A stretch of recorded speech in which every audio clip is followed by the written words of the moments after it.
Ordeal by Innocence is a standalone novel from 1958. It was adapted into a TV miniseries which I mentioned earlier this year, because they changed the murderer. But today I want to talk about two older adaptations, one from 1984, starring Donald Sutherland and Christopher Plummer, and one from 2007, which inserts Miss Marple, played by Geraldine McEwen, and features Jane Seymour and Bern Gorman. The book's protagonist is Dr. Arthur Calgary, a scientist who's just gotten back from an expedition in Antarctica. After reading about a young man named Jacko Argyle, who was sentenced to life in prison for murdering his adopted mother, Rachel Argyle, and subsequently died in prison, Dr. Calgary goes to see the Argyle family. Jacko swore at his trial that there was a man who could alibi him, a stranger who gave him a ride in his car. Dr. Calgary tells the family he's been in Antarctica for the last 2 years, and in the hospital before that, so he's been out of touch, but he remembers Jacko, for Dr. Calgary is the man who gave him a ride. Jacko was innocent. The family, Rachel's husband Leo and their other adopted children, Hester, Mary, Mickey, and Tina, react much more negatively than Calgary expected. It takes him a while to realize that thanks to him, Rachel's murder has gone back to being unsolved, and one of them must be the murderer. The 1984 version sees Dr. Calgary, who's now American, returning Jacko's address book, which it's taken him 2 years to return since he gave Jacko a ride. He isn't aware that Jacko has been hanged for Rachel's murder, and gives Jacko an alibi unknowingly, which I think is a creative twist. It's great to see Calgary's realization and how he goes from cheerful to grave. Calgary goes to the police, but they don't want to reopen the case. It seems Inspector Hewish, who was in charge of the investigation 2 years ago, doesn't want the world to know that his efforts resulted in the hanging of an innocent man. Of the characters we've been introduced to so far, Leo is the most changed. No longer hesitant or reserved, he's a charming adulterer, writing a book about firearms instead of medieval economics. Hester is younger than in the book, and her boyfriend, Dr. Don Craig, is left out. Kirsten, the housekeeper and family guard dog, is exactly on point. The Miss Marple version opens on the night Rachel was murdered, starting with Jacko's fight with her. We're introduced to all the characters at once, as they eavesdrop. We have 6 adopted children now instead of 5, with the addition of Jacko's biological brother, Bobby. The scene of Jacko's arrest is well dramatized, covering all the pertinent clues from the book. Jacko ends up being hanged here, too. Miss Marple enters the story through Gwenda Vaughn, whom she trained for service after she became an orphan. As in the book, Gwenda is Leo Argyle's secretary, or she was. Now that Rachel's dead, she's engaged to him, and she's invited Miss Marple to the wedding. Miss Marple is the closest thing she has to family. Dr. Calgary arrives in the midst of their happiness and delivers the shocking news.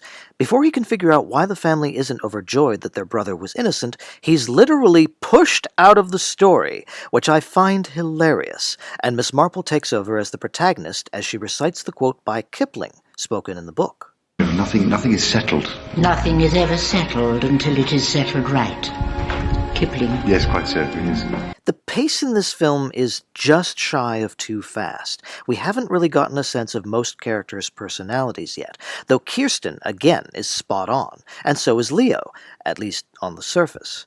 By starting in the past and observing the nasty way in which Rachel treats Leo and her children, we get early hints of motives, even though the book version of Rachel was nothing like that. As for Calgary, we're treated to some cringe humor and an absent-minded professor persona, which, in the book, Calgary says only exists in fiction. The middle of the book unfolds in an unexpected way. Dr. Calgary remarks that what will ultimately destroy the Argyles, unless he does something about it, is never knowing which one of them is the killer. And then he disappears. We think we're about to follow his investigation, but that doesn't start until much later. In the meantime, through flashbacks and conversations, we get a glimpse of how the Argyle family came to be.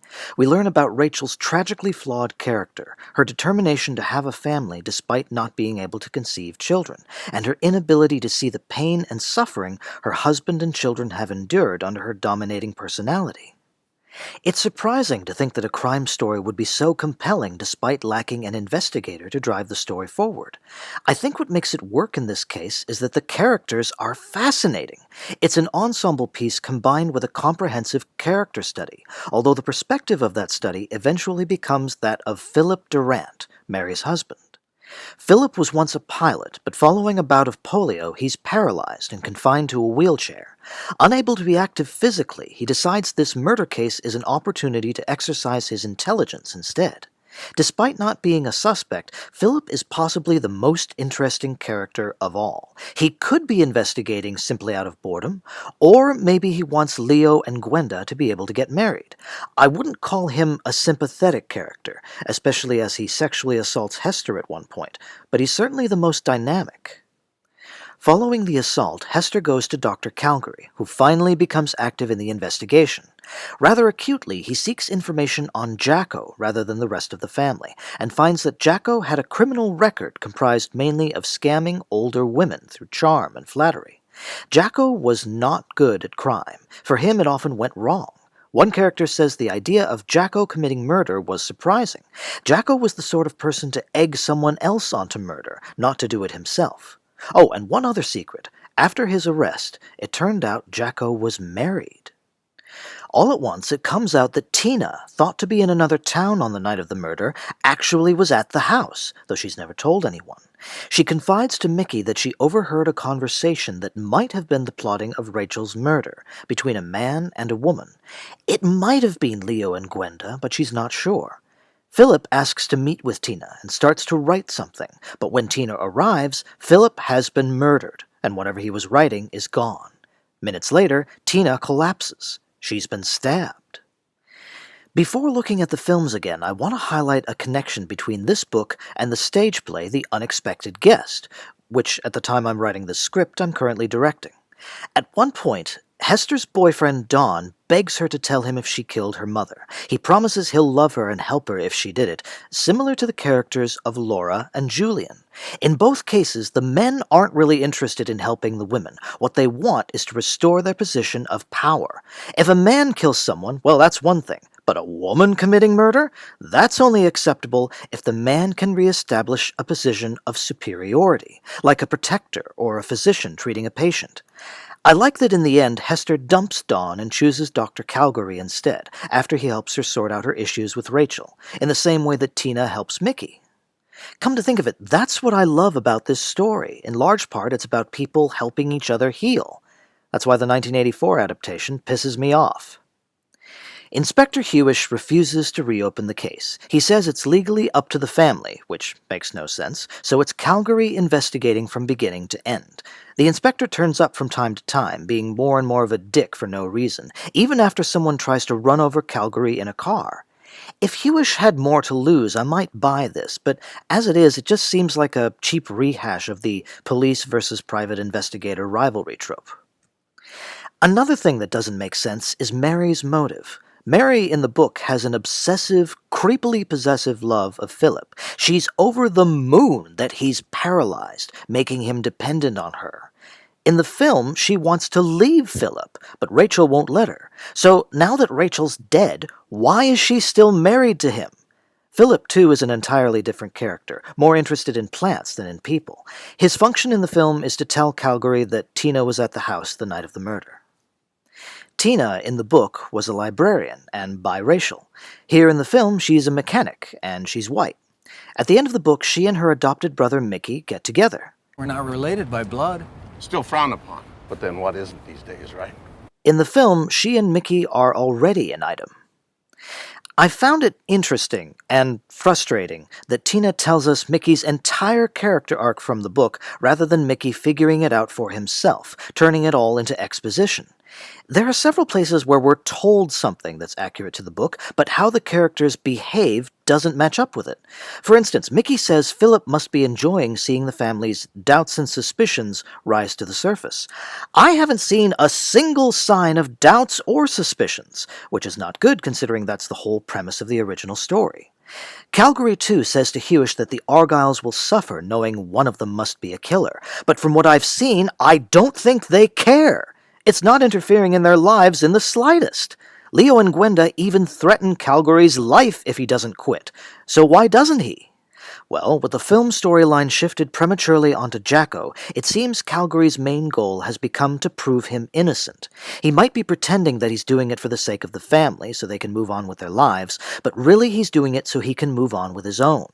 Hand in hand with this goes a preoccupation with blame that wasn't in the book, and at this point comes to the forefront. I was quite satisfied with the conclusion. If Jacko is innocent, you let him hang, not me. Tina in the film is attacked before Philip, and in this version she dies. Everyone blames Calgary for causing her death, which I get is to generate indignant sympathy for the hero, but when you have a character sing the same tune the whole show, it gets boring. And then, out of the blue, for no reason, the film reveals the murderer. The Miss Marple adaptation is somewhat closer to the book. In this version, the family does have doubts and suspicions. Most of those suspicions seem to converge on Gwenda, even though Jacko hinted to Bobby that he was protecting the real killer, and as Miss Marple points out, he barely knew Gwenda. As we get to know the characters better, we find that they do have elements of their book counterparts, but they've all been tweaked. This Tina hated Rachel, while in the book she loved her. Originally, Rachel was never a bully, but in the film she bullied Hester. Hester had an affair with Philip, who has become a full-on suspect. Notice he was not in a wheelchair when the murder took place. Mary married Philip so she would have something that was hers and not Rachel's, but here she gives no indication of maniacal possessiveness. And of course there's the flashback where Rachel slaps Gwenda. In the book, it would never have even occurred to Rachel that Leo would want another woman. Here in the film, Leo jilts Gwenda because he suspects her. Dick. Since Philip is no longer playing detective, he's safe from the murderer. But Gwenda, frantically trying to clear her name and not lose her chance at happiness, says that she knows things about the family, which apparently makes the murderer afraid. She's killed the same way Philip was in the book. The film also spares Tina, but then Bobby, apparently in the act of trying to steal valuables from the house, drowns when making off in a boat. One quibble. At one point, Miss Marple says, With most crimes, it's the character of the killer which is most fascinating, but in this case, it's the character of the victim which reveals more. I'm beginning to understand what Rachel Argyle was like as a mother, and I think she is the key to solving this crime, don't you? In multiple Agatha Christie novels, including this one, it's stated that the character of the victim is the key to the mystery, though in the end it turns out this is one of the few cases where the victim's personality is irrelevant. Bit of a weird 180, that. The stakes are raised in the book when the knife that was used to stab Tina is found in Mickey's pocket. He's been framed. Tina comes to long enough to say a few words, including, "The cup was empty." Calgary tells the police he knows who the real killer is.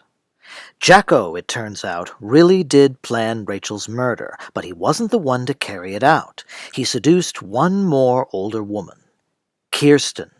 While she killed Rachel, Jacko went and got himself an alibi through Calgary, not knowing Calgary would be unable to bear witness for him. Kirsten would have spoken up for Jacko, except she found out the next day that Jacko was married. He was using her. Tina and Kirsten found Philip's body together, just before Kirsten stabbed her and planted the knife on Mickey. Kirsten had apparently been about to bring Philip some coffee, but she dropped it. Tina had noticed that the coffee cup was empty. Kirsten had already brought him coffee, killed him, and was actually leaving when Tina approached. Hester, Leo, and Gwenda are grateful to Dr. Calgary for what he's done. Mary is left alone with her own selfishness. As I said, the 1984 film reveals Kirsten as the killer right after Tina's murder, so it's puzzling why the rest of the movie acts as if we don't know it, throwing suspicion on the various suspects. Calgary eventually figures out the solution through process of elimination, since Jacko's wife Maureen told him Hester was at the cinema on the night of Rachel's murder, and not with Kirsten in the kitchen. The film gave away one other thing. Earlier on, Hewish suggests that Jacko killed Rachel before leaving the house and then selected Calgary as his alibi. This is a really weak decision on the part of the screenwriter. If that had been a possibility all along, this story has no foundation, and you can't just give away a huge part of the denouement like that. After Kirsten confesses, everybody gangs up on Calgary, lambasting him for his getting involved. He meets Hewish outside, and here I wanted Calgary to say what he said to Hester in the book, that what he did was the only thing he could do, that the happiness he ruined was only false security, that the pursuit of justice takes courage. No more of this crap about who's to blame for Jacko's death or the others. That's not the point. It's time for everyone to take responsibility, own their own mistakes. As long as there is a killer out there, everyone continues to suffer. That was the point of the original story. So what does he say? You were right. You were right. If you're going to try to say something through your story, maybe base it on a book that didn't say the exact opposite. Also, don't fill your movie with weird flashbacks and jarring voiceovers and a totally incongruous jazz soundtrack. It was unclear to me why the character Bobby was added to the Marple version, so I asked the screenwriter, Stuart Harcourt. He told me he couldn't remember, but that it was probably a consequence of twisting the story to get Miss Marple in. In this adaptation, too, Tina and Mickey are already romantically involved. In fact, it's their motive for killing Rachel, who wanted to end their relationship. However, what Tina saw that night helps to reveal Kirsten as the killer. Miss Marple gets her to confess by pointing out that with Rachel's over-pampering and her lack of real affection, Kirsten has been the real mother to these children. If she doesn't confess, they'll continue to suffer. I have very mixed feelings about this film. Despite the plot and character changes, the original theme is preserved. Doing the right thing can have dreadful consequences, but it's still the right thing. And there's nothing wrong with the changes made here. They gel with the rest of the plot elements, and they serve the story. Between this and 1984, there's no contest. It's just sad that instead of ending with renewed hope, we end with heartbreak and devastation. I mean, yes, probably everyone will recover over time, but damn, this is heavy. I can recommend it, but I don't know how often I'll be watching it. Ordeal by Innocence is one of several Christie mysteries that depicts the solving of a murder in the distant past. Next time, we'll take a look at another one. Thanks for watching.